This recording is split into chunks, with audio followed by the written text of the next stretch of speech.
आज आपण महाराष्ट्राचा पारंपरिक आणि खमंग पदार्थ बनवतोय. यासाठी इथं मी 1 वाटी शेंगदाणे घेतलेले आहेत. हे शेंगदाणे आपल्याला मीडियम फ्लेमवरती गॅसवरती छान खरपूस असे भाजून घ्यायचे. शेंगदाणे भाजल्याच्या नंतर हे व्यवस्थित आपल्याला थंड करून घ्यायचे. थंड झालेले शेंगदाणे एका मिक्सरच्या भांड्यामध्ये घालून हलकेसे क्रश करून घ्यायचे. यामध्ये आता 10-12 लसूण पाकळ्या, चवीनुसार मीठ, 2 चमचे लाल तिखट, 1 चमचा धने आणि 1 चमचा जिरं घालायचे. धने आणि जिरे जरूर घाला. खूप छान टेस्ट येते यामुळे. हे सर्व साहित्य घातल्याच्या नंतर आणखीन एक वेळेला हे व्यवस्थित क्रश करून घ्यायचे. तर इथं आपली मस्त अशी खमंग शेंगदाण्याची चटणी तयार आहे. शेंगदाण्याची चटणी कोणाकोणाला आवडते हे मला कमेंट नक्की करा आणि रेसिपी आवडली असेल तर चॅनलला सबस्क्राईब नक्की करा. थँक्यू.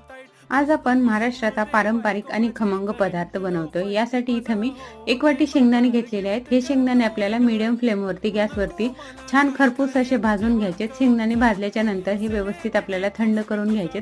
थंड झालेले